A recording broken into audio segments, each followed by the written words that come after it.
नमस्कार। आप सभी का स्वागत है श्री विद्या के लिए। और आज का दिन बहुत ज़्यादा महत्वपूर्ण है जीवन में, क्योंकि श्री विद्या, श्री चक्र उपासना एक प्रकार की ब्रह्म विद्या है। ऐसी ब्रह्म विद्या जो अपने आप में एक बहुत ही यूनिक और बहुत ही चैतन्यमय है। कहा जाता है श्री विद्या के बारे में कि अगर श्री विद्या के बारे में कहा जाता है कि अगर इस व्यक्ति इस श्री विद्या को शुरू करता है तो मैक्सिमम उसके 3 जन्म शेष रहते हैं मुक्ति के, मोक्ष के। 3 जन्म भी इसलिए कि अगर वो इस जन्म में साधना नहीं कर पाया पूर्ण रूप से, तो अगर वो इसी जन्म में करे तो इसी जन्म में वो पूर्ण हो सकता है। इतनी महत्वपूर्ण और दिव्य विद्या ये है श्री विद्या, श्री चक्र विद्या। और अपने आप में ये बहुत सारी दिव्यता समेटे हुए हैं। एक पूर्ण रूप से जागृत विद्या, एक चैतन्यमय विद्या। और सबसे पहले श्री विद्या में जाने से पहले हमें यह समझना पड़ेगा कि श्री विद्या है क्या। श्री विद्या एक तरीके से श्री चक्र यात्रा भी इसको बोला जाता है। श्री चक्र की संपूर्ण यात्रा या श्री कुंडलिनी की यात्रा। और श्री चक्र और पूरा संपूर्ण ब्रह्मांड और ये मानव शरीर, ये एक ही है, ये अलग अलग नहीं है।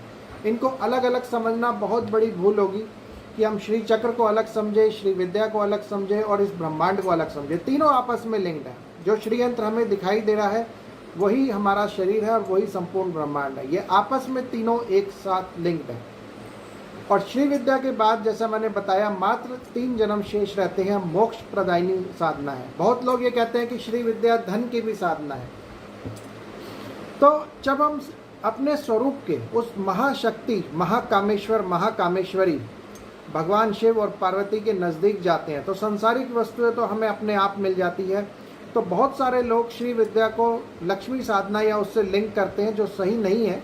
हालांकि वो है अपने आप ही प्राप्त हो जाती है इस साधना में, क्योंकि इस साधना में पूर्णता की साधना, और पूर्णता चाहे वो भौतिक दृष्टि की हो चाहे आध्यात्मिक दृष्टि की, वो श्री विद्या साधना से पूर्णता प्राप्त होती ही होती है।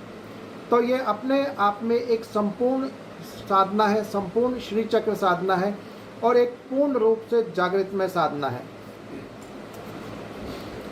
और इसका जो मेन प्रारूप है वो एक प्रकार का हमारा कुंडलिनी जागरण का प्रारूप है।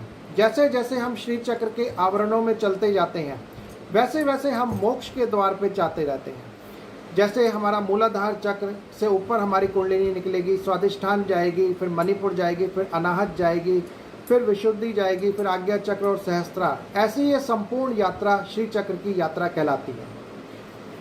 पहले हम इसको समझ लेते हैं कि इसका सबसे पहला हमारा मूल रूप क्या है श्री विद्या साधना का। श्री विद्या साधना के चरण क्या है। श्री विद्या साधना में जो प्रथम चरण है वो है आपका आत्म बीज निकालना। और एक सक्षम गुरु ही आत्म बीज निकाल सकता है।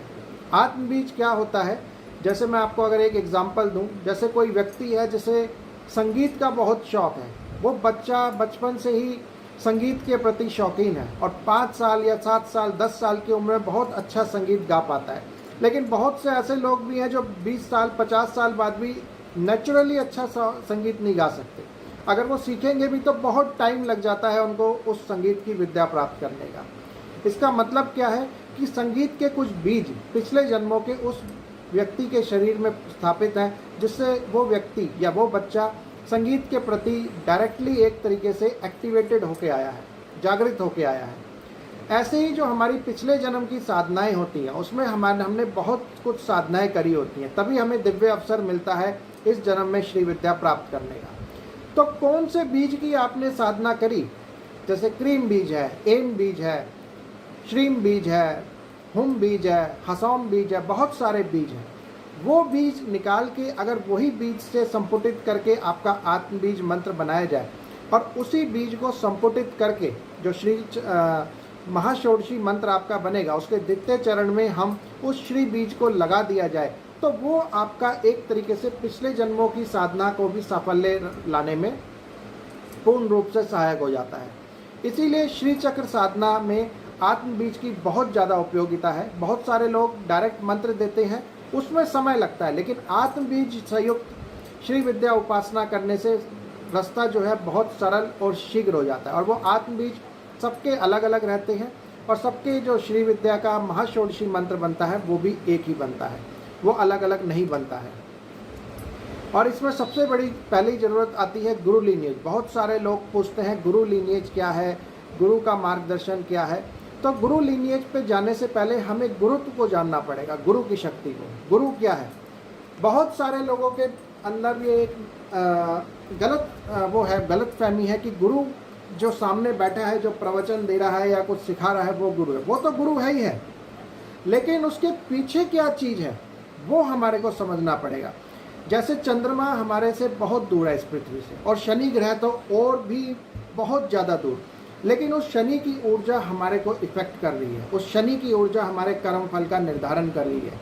बहुत ही ज़्यादा मिलियन ऑफ, वो कहते हैं लाइट ईयर्स दूर पर शनि ग्रह है, लेकिन उतनी दूरी से भी वो हमें इफेक्ट कर रहा है। तो गुरु का मतलब जो पिछले 2500 साल, पिछले 25,000 साल, जो एक काल का एक खंड होता है 25,000 साल का, उसमें जितने गुरुओं ने ब्रह्म साक्षात्कार प्राप्त किया, आत्म साक्षात्कार प्राप्त किया, उन सब की ऊर्जा एक ब्रह्मांड में स्वरूप है। जब एक बहुत ही छोटे छोटे ग्रहों की ऊर्जा भी हमारे को इफेक्ट करती है, तो वो गुरु की ऊर्जा भी हमारे को इफेक्ट करती है। उस गुरु की ऊर्जा को जोड़ना सबसे ज़्यादा जरूरी है। जब तक वो उस गुरु की ऊर्जा को हम आपस में नहीं जोड़ेंगे, तब तक हम जो है एक तरीके से आगे नहीं बढ़ सकते। इसीलिए उस गुरु की ऊर्जा से जुड़ना बहुत ज़रूरी है।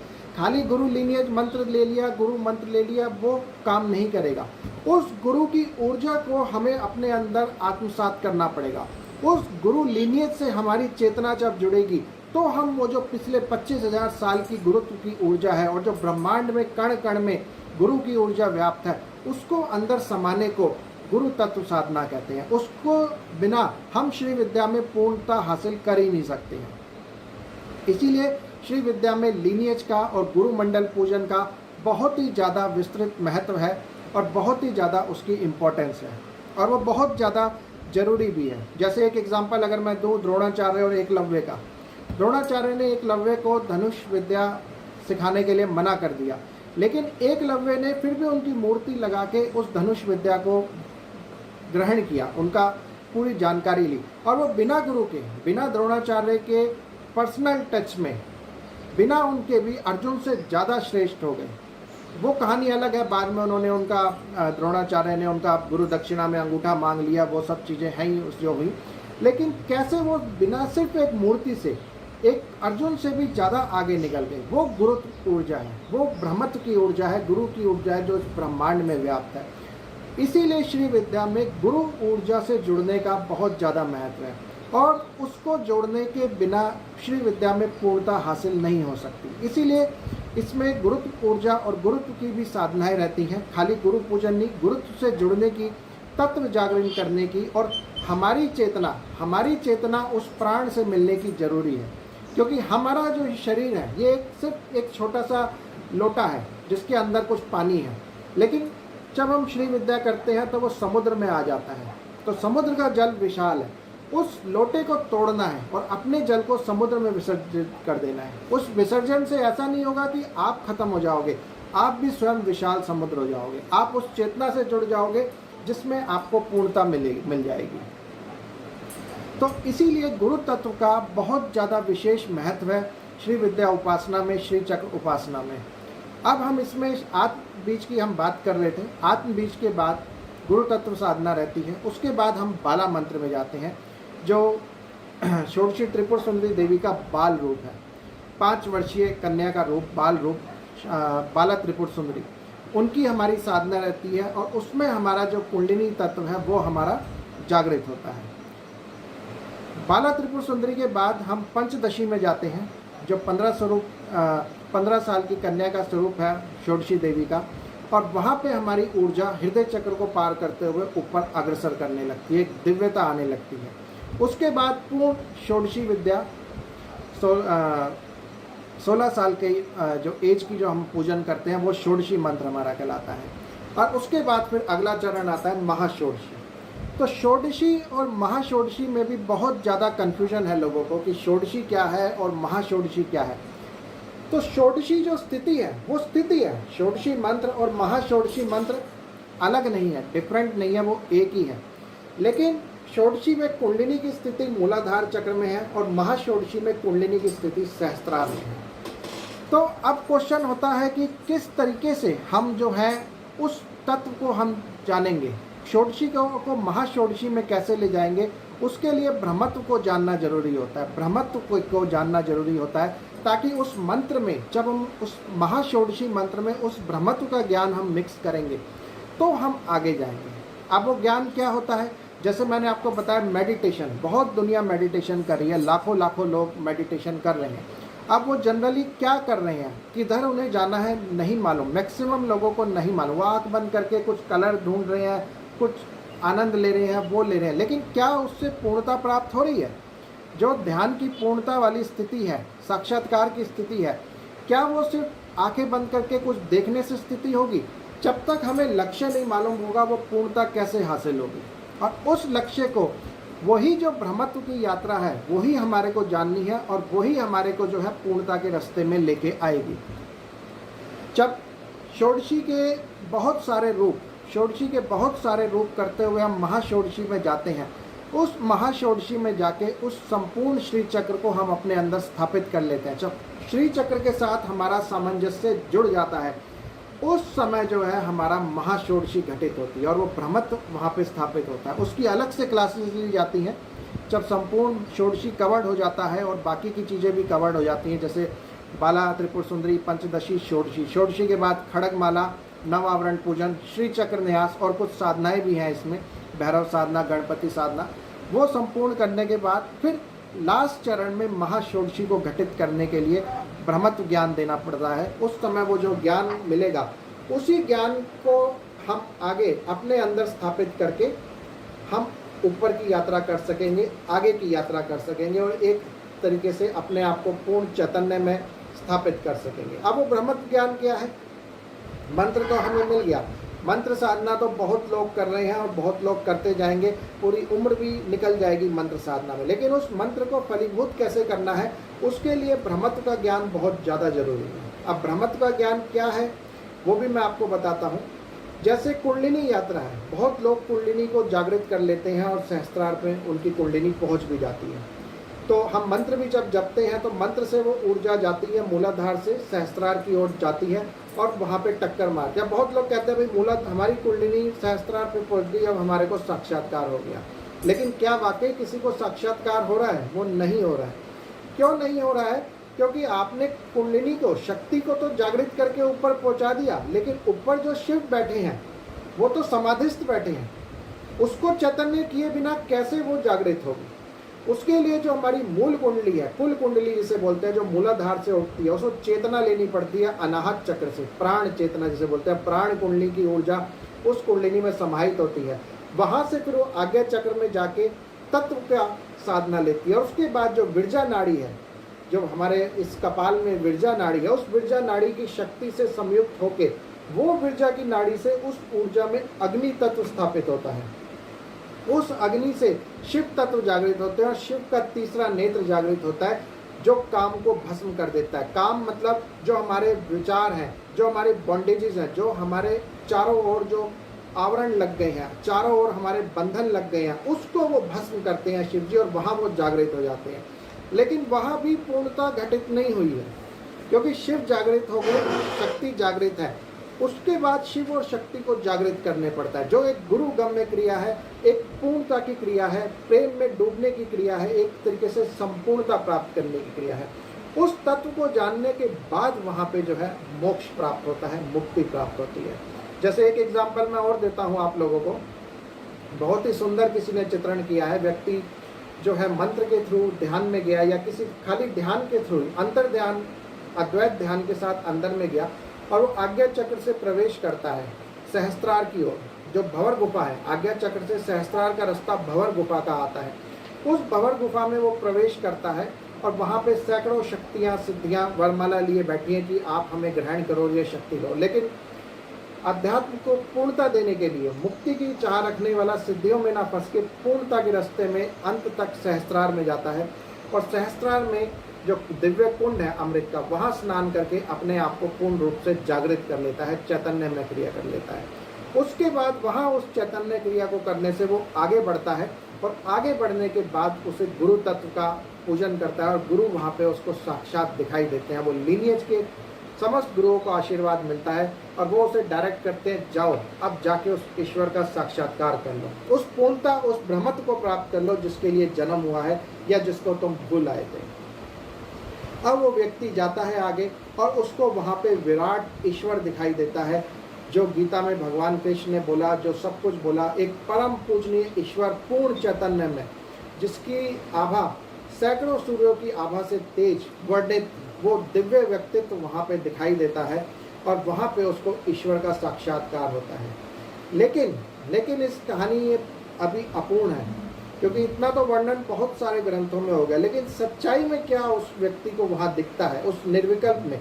सविकल्प आपकी आज्ञा चक्र से सहस्त्रार तक चलेगी, सहस्त्रार से आगे की यात्रा निर्विकल्प समाधि की आ जाती है। वहाँ जो व्यक्ति सामने खड़ा हुआ दिखाई देता है, वहाँ पे वो जो दिखता है वो बेसिकली वो खुद ही अपने आप को देखता है, अपना ही स्वरूप सामने खड़ा हुआ वो देखता है और वहाँ पे उसे पहली बार पता चलता है ये ब्रह्मांड संपूर्ण मेरी ही कृति थी।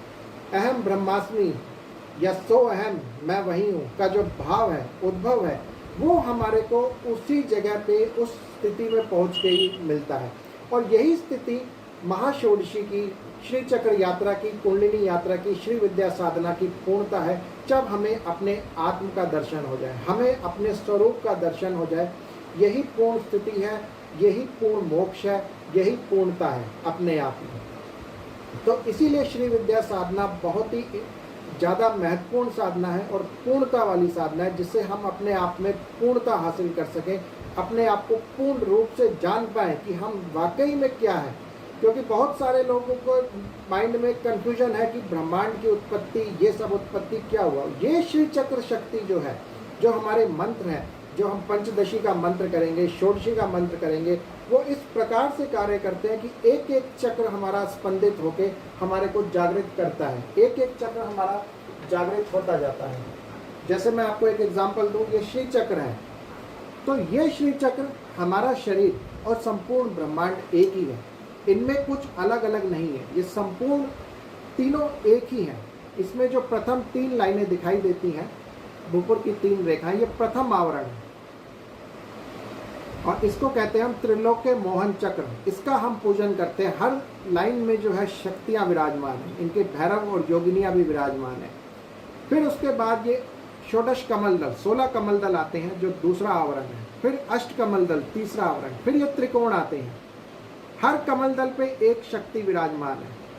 और फिर चौथा आवरण, 5वां, 6वां, 7वां, 8वां त्रिकोण और 9वां बिंदु। इस प्रकार से 9 आवरण इस श्री चक्र के हैं। एक एक आवरण हमारे चक्रों को संबोधित करता है, एक एक आवरण हमारे चक्रों को एक तरीके से संबोधित करता है। और जो 9वां आवरण है, ये बिंदु है, यहाँ शिव और पार्वती एक हो जाते हैं, यहाँ पूर्णता की प्राप्ति है। जो मैंने अभी आपको एग्जाम्पल दिया, वो पूर्णता हमारी इस 9वें आवरण पे घटित होती है। उसके नीचे हमारा 7वां, 8वां आवरण और 7वां आवरण है। 7वें आवरण के ऊपर, मतलब 7वें और 8वें के स्टार्टिंग पे हमारा गुरु मंडल है। जो 3 लाइनें यहाँ दिखेंगी, वह गुरु मंडल है। और उस गुरु मंडल की पूर्णता से पूजा हमारे को करनी होती है, यहाँ स्थापना करनी होती है। 8वें में जो त्रिकोण है, यहाँ पे हमें देवी का साक्षात्कार हो जाता है, षोडशी देवी का हमारे को यहाँ पे समायोजन हो जाता है, हमें साक्षात्कार हो जाता है। और इसी त्रिकोण के चारों ओर नित्या देवी भी विराजमान है। ये जब पूरा कोर्स चलेगा तो इसमें एक एक स्टेप आपको सिखाया जाएगा कि प्रथम आवरण, द्वितीय आवरण, तृतीय आवरण में क्या है, कितनी देवियां हैं, उनका पूजन कैसे करना है, उनका एक तरीके से संबोधन कैसे करना है, उनका अभिषेक कैसे करना है, वो सब बताया जाएगा। प्लस 8वें आवरण के चारों ओर नित्या देवियां भी हैं और 8वें आवरण पे हमें देवी का साक्षात्कार हो जाता है। उसके बाद देवी ही हमारे को 8वें से 9वें पे लेके जाती है कि ये पूर्णता नहीं है, ये मेरा दर्शन खाली पूर्णता नहीं है। मेरा दर्शन तो ठीक है, आप तुमने कर लिए, बहुत ऊंची स्थिति प्राप्त कर ली, लेकिन अभी यात्रा बाकी है। और यात्रा किसकी बाकी है? 9वें आवरण की। 9वां आवरण मतलब पूर्णता का आवरण। तो एक प्रकार से ये एक तरीके से हमारा प्रथम आवरण से चल के 9वें आवरण तक की यात्रा है। और उस संपूर्ण श्री चक्र की यात्रा एक तरीके से संपूर्ण ब्रह्मांड को भेदन करने की यात्रा, या हमारे श्री चक्र, जो हमारे चक्र हैं, उन चक्रों के अंदर जागृत होकर अंदर जाने की साधना श्री विद्या साधना है। इसमें खड़गमाला जो एक स्तोत्र हम सीखेंगे, उसमें जो हर आवरण पे कितनी शक्तियाँ विराजमान हैं, उन समस्त आवरण का, उन समस्त शक्तियों का अर्चनम होगा, पूजन होगा। प्लस श्री चक्र न्यास इसमें हम एक सीखेंगे, वो भी बहुत इंपॉर्टेंट होता है श्री चक्र न्यास। उसमें जितनी भी शक्तियां हैं इन त्रिकोणों में, एक एक त्रिकोण में, एक एक कमल दल में जितनी भी श्री चक्र के अंदर शक्तियां विराजमान हैं, वो उन शक्तियों का हमारे अंदर स्थापन होगा। जैसे हमने प्रथम आवरण लिया, तो इस आवरण की देवी का आचरण करके हम अपने शरीर को छू के मृगी मुद्रा से हम एक एक शक्तियों को अपने शरीर में स्थापित करते जाएंगे। श्री चक्र की संपूर्ण शक्तियों को हम अपने अंदर स्थापित कर लेंगे और उनको स्थापन करने के बाद हम भी पूरा श्री चक्र में हो जाएंगे। फिर इसका नवावरण पूजन है, जो रिचुअल में होता है, जिसमें पूजा पाठ का सब कुछ, अभिषेक, प्रसाद सब कुछ लगेगा। वो एक पूरा बड़ा टॉपिक है, वो पूरा एक्सप्लेन किया जाएगा। एक एक आवरण का पूजन भी इसमें एक्सप्लेन होगा। प्रथम आवरण क्या है, द्वितीय क्या है, द्वितीय के आवरण में कौन सी चीज़ें हमें, कितना हम ऊपर बढ़ेंगे अपने जीवन में, तृतीय में कितना बढ़ेंगे, चतुर्थ में कितना बढ़ेंगे, ऐसे हर आवरण से हम आगे जाते जाते कैसे बढ़ेंगे। और यही जो आवरण है, यही हमारे को आगे और पूर्णता की ओर लेके जाएगा। और जो शरीर का सोम चक्र है, आपने अगर सही तरीके से कोई श्री विद्या साधक है, उसका चेहरा तेजस्विता से युक्त हो जाता है, एक अंदर कांति आ जाती है। तो वो कांति कब आती है, जब श्री विद्या मंत्र, महाषोडशी मंत्र हमें अंदर ले जाने लगता है। तो यहाँ पे हमारा आज्ञा चक्र होता है, यहाँ पे सोम मानस चक्र होता है और यहाँ सोम चक्र होता है, जहाँ से बाल स्टार्ट होते हैं। और सोम चक्र के अंदर से दिव्य द्रव्य निकलता है, जो हमारे शरीर को कांति और कायाकल्प भी प्रदान करता है। लेकिन वो कब जागृत होता है, उसको जागृत करने का डायरेक्ट कोई तरीका नहीं है। उसको डायरेक्ट जागृत करने का तरीका सिर्फ ध्यान के अंदर डूबना है। तो जब हम ध्यान लगाएंगे, उस षोडशी मंत्र के थ्रू ध्यान हमारा अंदर अंदर जाता रहेगा और हमें और गहराई में जाता जाएगा। हमारा मानस चक्र एक्टिवेट हो जाएगा, जागृत हो जाएगा। मानस चक्र के जागृत होते ही सोम चक्र स्वतः एक्टिवेट हो जाएगा, क्योंकि मानस चक्र और सोम चक्र आपस में लिंक्ड हैं, आपस में जुड़े हुए हैं। तो सोम चक्र के जागृत होते ही हमारा शरीर एक तरीके से दिव्य हो जाएगा, चेतना में हो जाएगा, जागृत हो जाएगा। आपके शरीर में एक आभा निकल के आएगी, एक ज्योति निकलने लगेगी और आपकी आंखों से भी प्रकाश निकलेगा। जब आप एक चेतना और तेजस्विता आपके शरीर में स्थापित हो जाएगी, जब आप मानस चक्र को एक्टिवेट कर लेंगे। और वो सब श्री विद्या के माध्यम से ही पॉसिबल होता है। और इसके साथ साथ कुछ साधनाएं और भी जरूरी हैं जो इसमें सिखाई जाती है, जैसे भैरव साधना इसमें जरूरी है, क्योंकि हर आवरण में एक एक शक्ति में एक एक वो है, शक्तियां विराजमान है एक एक आवरण में। उन सब शक्तियों के अपने भैरव और योगिनियां हैं। तो इसीलिए इसमें भैरव साधना और एक 64 योगिनी साधना भी इसमें सिखाई जाती है, ताकि, क्योंकि हर एक देवी का एक भैरव है। जैसे 10 महाविद्याएं हैं, उसमें भैरव है, तो वो भी हमारे साथ वो रास्ता खोलें। इन सब आशक्तियों का पूजन क्यों किया जाता है, ताकि हम इस श्री चक्र की संपूर्ण यात्रा को ऊपर तक लेके जा सकें और कंप्लीट कर सकें। बहुत सारे लोग, ये 3 सर्कल बने हुए हैं यहाँ पे, बहुत सारे लोग पूछते हैं ये सर्कल का क्या मतलब है, इन तीनों का, ये कभी पूजित नहीं होते।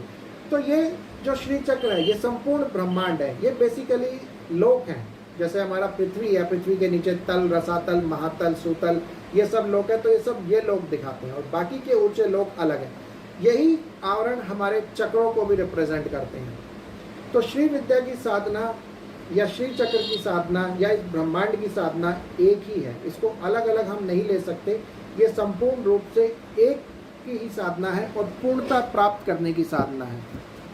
तो इसलिए श्री विद्या अपने आप में एक विशिष्ट, उपयोगी, एक बहुत ही ज़्यादा दिव्य साधना है और पूर्णता प्राप्त कराने की साधना है। इसके मैंने आपको चरण बता दिए। आत्मबीज सबसे पहले निकाला जाता है, फिर बाला मंत्र की साधना चलती है, उसका शक्तिपात दीक्षा दी जाती है और गुरु लीनिएज भी सिखाया जाए। गुरु की तत्व एनर्जी से है, जो गुरु की ब्रह्मांडीय ऊर्जा है, तत्व ऊर्जा है जो इस ब्रह्मांड में निकल रही है, उससे हम कैसे अटैच होंगे, उसकी गुरु तत्व साधना इसमें रहती है, ताकि हम उस लीनिएज से, हम उस गुरु की एनर्जी से, ऊर्जा से कनेक्ट हो सकें और बाला मंत्र से हम अपनी जागृति कर सकें। बाला मंत्र के कुछ दिन बाद पंचदशी बताई जाती है, पंचदशी साधना के कुछ दिन बाद षोडशी बताई जाती है, षोडशी के बाद फिर बाकी की चीज़ें हैं, श्री चक्र न्यास है, नवावरण पूजन है, इन सब का आपको बताया जाता है।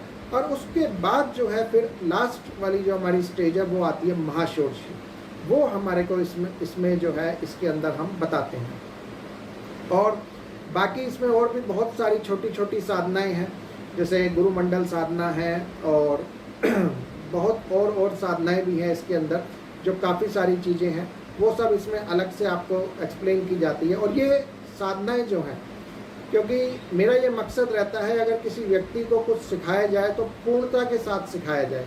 बहुत सारे लोग रिकॉर्डेड वीडियोस दे देते हैं, रिकॉर्डेड मैसेज दे देते हैं या कुछ होता है, तो अभी हम जो इसमें काम करते हैं वो ग्रुप में नहीं करते, 1-to-1 क्लास होती है। मतलब जो भी क्लास ज्वाइन करेगा श्री विद्या की, उनको 1-to-1 मेरे साथ प्रैक्टिकल क्लास होगी, और इसकी क्लास आधा घंटा से 1 घंटे की क्लास हर हफ्ते होगी, और ये तब तक चलती रहेगी तब तक सारे टॉपिक कवर ना हो। जनरली 3 महीने 4 महीने के अंदर ये पूरा का पूरा जो श्री विद्या का संपूर्ण पूजन विधान है वो सब है, वो सब संपूर्ण हो जाता है। और वीडियो क्लास होती है, 1-to-1 क्लास होती है, जिसमें पूरा एक एक स्टेप को बारीकी से समझाया जाता है, सिखाया जाता है।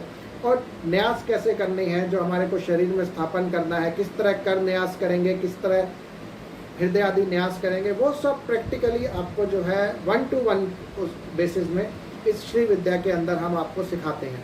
और संपूर्ण रूप से षोडशी को महाषोडशी में क्रिया करने की साधना इसमें सबसे ज़्यादा इम्पॉर्टेंट है, क्योंकि मंत्र तो कहीं से भी मिल जाएंगे, लेकिन उस मंत्र को जीवंत करने का और उस मंत्र के माध्यम से पूर्णता प्राप्त करने का जो रास्ता है वो एक सक्षम गुरु या जिस गुरु ने उसमें पूर्णता प्राप्त करी है वही बता सकता है। खाली किताबी मंत्र देने से पूर्णता कभी कोई प्राप्त नहीं कर पाया। जब तक जो व्यक्ति ने जिस चीज़ का स्वाद चखा ही नहीं है वो उस चीज़ को प्राप्त कर ही नहीं सकता। तो श्री विद्या साधना एक अपने आप में पूर्णता प्राप्ति की साधना है और दिव्य साधना। और ये मैंने पहले भी बात बोली थी, इसको प्राप्त कर लेने के बाद शास्त्रों में वर्णित है कि इस साधना को ज्वाइन करने के बाद मात्र 3 जन्म ही शेष रहते हैं।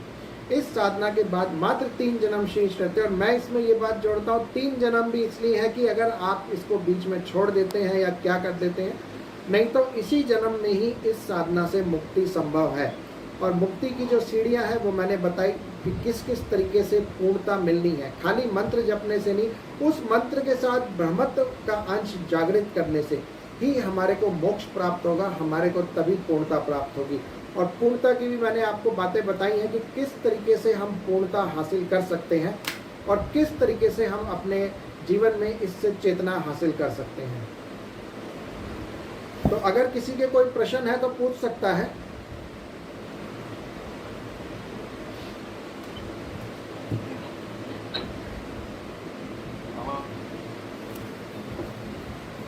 हेलो,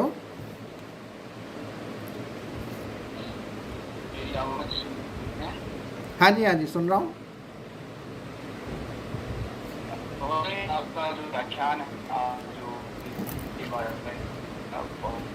आपका मदद लगा, लेकिन जो प्रश्न है किसी भी पहले प्रश्न का होना आवश्यक है। प्रश्न है कि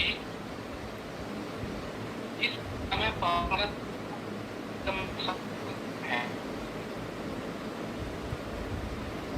आपकी आवाज़ कट हो रही है, क्लियर आवाज़ नहीं आ रही। मैं आप या ऐसा कीजिएगा, मेरे से अलग से पर्सनली कांटेक्ट कर लीजिएगा, उसमें हम बात कर लेंगे। एक बारी पर्सनली आप मेरे को फ़ोन कर दीजिएगा, फ़ोन नंबर मैं अभी शेयर कर दूंगा आप सबको, तो उसमें हम अलग से बात कर लेंगे क्योंकि आवाज़ में थोड़ा सा आ रहा है। बाकी हाँ, मैं आपको अलग से नंबर दे दूंगा, आप अलग से कॉल कर लीजिएगा क्योंकि आपकी कटिंग आ रही है फ़ोन में। तो बाकी अभी का जो सेशन था मेन यही था, श्री विद्या में हम कैसे कवर करेंगे। एक बार मैं रिमाइंड कर रहा हूँ सारी बातें, जो लोग कुछ बाद में भी जुड़े हैं उनके लिए रिमाइंड कर रहा हूँ। इसमें सबसे पहले जो है हमारा आत्मबीज है, आत्मबीज का हम इसमें जागरण करते हैं, आत्मबीज निकालते हैं। जिस साधना को, जिस बीज की साधना को आप पिछले जन्मों से करते आए हैं उस बीज को ही निकालना और उस बीज को षोडशी और महाषोडशी मंत्र में संयुक्त करना, जिससे आपको पूर्ण चेतना शीघ्रता से प्राप्त हो सके वो आत्मबीज है। फिर बाला मंत्र की साधना है, फिर पंचदशी की है, फिर षोडशी और महाषोडशी। षोडशी महाषोडशी का मैंने अंतर सिखाया है। जो भी लोग अभी लेट ज्वाइन हुए हैं या जिनको अभी लेट ज्वाइन हुए पूरा नहीं मिला, ये वीडियो का लिंक हम आपको भेज देंगे। आप YouTube से एक बार सारा लिंक जो है आप देख सकते हैं, और कोई भी प्रश्न है आप मेरे को कॉल कर सकते हैं, नंबर मैं शेयर कर दूंगा, ताकि किसी को भी अगर कोई समस्या है या कुछ और पूछना है डिटेल में तो वो मेरे से अलग से पर्सनली मेरे से बात कर सकते हैं। तो आज का सेशन हम यहीं समाप्त करते हैं। बाकी जिसकी जो भी क्वेरी है वो पर्सनली मेरे से पूछ सकता है, और इसका जो वीडियो का कंप्लीट वीडियो है, जो लेट ज्वाइन हुए हैं, वो वीडियो हम जल्द शेयर कर देंगे। आप उस वीडियो को पूर्णता से एक बार अच्छे से आप दोबारा से देख लें, उसमें जो भी क्वेश्चन है वो आप पूछ ले सकते हैं। बाकी मेरा यही है, सभी को आशीर्वाद है कि आप इस श्री विद्या साधना को जरूर करें और पूर्णता प्राप्त करें, क्योंकि इस जीवन में पूर्णता से नीचे कुछ भी जो है एक तरीके से परमानेंट नहीं है। पूर्णता ही है जो व्यक्ति को संपूर्णता से जागृत और चैतन्य में पहुंचा सकती है, जन्म मरण के बंधनों से हटा सकती है, पूर्ण मोक्ष की उपलब्धि करा सकती है। उसके लिए ब्रह्मत्व का समावेश और बहुत सारी चीज़ें हैं जो जानना जरूरी है, और वो श्री विद्या में संपूर्णता से हम कवर करते हैं, ताकि हमारे को ये संपूर्णता से हमें हासिल हो सके और हम एक तरीके से पूर्णता से श्री विद्या साधना को कर सकें। नमस्कार।